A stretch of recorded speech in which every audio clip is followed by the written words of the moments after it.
राधे राधे। जय श्री कृष्णा। कुछ दिन पहले हमने अपने कैवल्य एस्ट्रो वर्ल्ड चैनल पर एक भविष्यवाणी प्रस्तुत की थी। उसमें हमने बताया था कि एक स्थिति ऐसी आएगी, इसलिए पैसा वगैरह इकट्ठा करके रखिए, अनाज वगैरह इकट्ठा करके रखिए, खाने पीने की चीजें ये सब संभाल करके रखिए। एक स्थिति ऐसी आएगी। तो लोगों ने पूछा भी था। मैंने कहा कि समय आएगा तो आप लोगों को वैसे ही पता चल जाएगा। आज देखिए, पहलगाम में जो निर्दोष 28 लोग मारे गए, ये इतना बड़ा जो है, क्या कहें कि वो सब कलंक लगा गए। और इतनी बड़ी ये दुर्घटना है, इससे पूरा देश, भारत ही छोड़िए, बहुत से ऐसे देश हैं जो आहत हैं। और सबने यही कहा भारत सरकार से कि आप पूरी जो है कार्रवाई करिए और हमारा सहयोग पूर्ण रूप से है। तो बहुत सी भारत सरकार और विदेश के बहुत से सरकारों से, अमेरिका के सरकार से भी वार्तालाप चल रही है और कुछ बड़ा होने वाला है, ये सब लोगों को पता है। तो इसलिए मैं आप सभी लोगों से, अपने कैबल ग्रुप के सभी दर्शकों से खास करके निवेदन करूंगा कि वर्तमान समय में सेना को फ्री छोड़ना है हम लोगों को। ठीक है?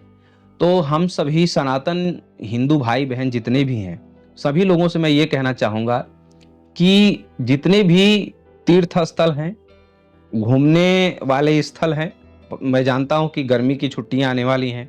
बहुत से लोग पूरे साल साल भर प्लान करते हैं कि भाई बच्चों की छुट्टी होगी तो यहाँ जाएंगे, यहाँ घूमेंगे, इस तीर्थ में जाएंगे। ये अच्छी बात है, मैं समझता हूँ, ये जरूर करिए आप लोग। लेकिन वर्तमान में जो स्थितियां परिस्थितियां चल रही हैं, हमें लगता है कि पाकिस्तान से उतना खतरा नहीं है जितना भारत में ही बसे हुए पाकिस्तान से खतरा है। ये आप लोग देख रहे हैं। तो इसलिए वर्तमान परिस्थितियां बिल्कुल संवेदनशील हैं भारत देश की। तो मैं सभी हिंदू सनातन भाई बहनों से यही निवेदन करना चाहूंगा कि घूमने का जो प्लान है, कोशिश करिए कि इस साल जो मई जून वाला या जो गर्मी की छुट्टियों वाला जो घूमना होता है, ये न करें।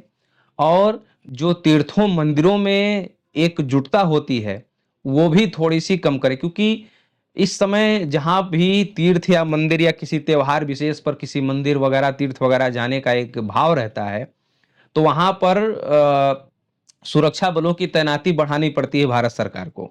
तो भारत सरकार को कई प्रकार का विचार करना पड़ जाता है, कई जगह देखभाल करनी पड़ जाती है। इसलिए मैं आप लोगों से ये कहूँ, शास्त्र पुराण ये सब समझने के बाद, अच्छी तरीके से गुरुजनों के शरण में रहने के बाद ये समझ में आता है कि बिल्कुल भी आपके भगवान, आपके इष्ट नाराज नहीं होंगे। मान लीजिए बहुत लोग वैष्णो माता जाते हैं, बहुत लोग बनारस ही आते हैं, बहुत लोग अयोध्या जाते हैं, बहुत लोग वृंदावन जाते हैं, दक्षिण भारत में बालाजी भगवान का दर्शन करने जाते हैं, महाराष्ट्र में माता लक्ष्मी का दर्शन करने जाते हैं, शनि देव भगवान के सिंह तो जाते हैं। कहने का अभिप्राय है कि सब जाइए, लेकिन अभी भावनात्मक दर्शन करिए। कहीं भी भीड़ जुटाने की आवश्यकता नहीं। उससे दो नुकसान है। सबसे पहला कि हमारे सुरक्षा कर्मी और भारत देश की जो सोच है, भारत को जो है बचाने की जो एक सोच है, वो सुरक्षा कर्मी जब इधर उधर व्यस्त हो जाएंगे और जो सोच व्यस्त हो जाएगी, तो उससे बहुत कुछ कामों में संभावनाएं घट जाएंगी।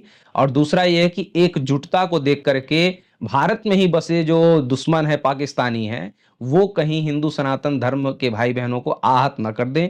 जैसा कि भारत देश में ही, आजाद भारत देश में 28 लोगों को नाम और धर्म पूछ करके आहत कर दिया गया, हत्याएं कर दी गई। तो भारत में बसे जो पाकिस्तानी लोग हैं, उन लोगों से खतरा है। और इसलिए कहीं भी भीड़ इकट्ठे करने जैसी बातें ना हो। त्योहार पर्व आप अपने घर में मनाइए, भावनाओं को रोक करके रखिए, ये स्थितियां सही हो जाएंगी। पाकिस्तान का अच्छी तरीके से जब सत्यानाश हो जाएगा, और हम तो ये चाह रहे हैं भगवान से कि भारत वाले जो पाकिस्तानी हैं, इनका ही अच्छे से सत्यानाश हो जाए। उसके बाद आराम से, तीर्थ आपका है, बनारस वाले बाबा आपके हैं, मथुरा वाले भगवान आपके हैं, राम जी आपके हैं, माता वैष्णो भी आपकी हैं, हमारी हैं, सबकी। तो हम लोग अच्छे से तीर्थ यात्रा करेंगे, गर्मी की छुट्टियां मनाएंगे। लेकिन तब तक सभी लोग सुरक्षित रहें। संवेदनशील स्थिति भारत की वर्तमान में है, इससे बचे रहें।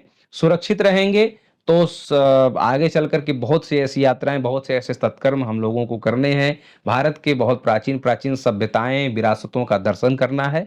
लेकिन फिलहाल संवेदनशील स्थिति है, आप लोग बराबर देख रहे हैं। इससे सतर्क रहें, सजग रहें, सावधान रहें और अपने आप को सुरक्षित बचाए रखें। राधे राधे।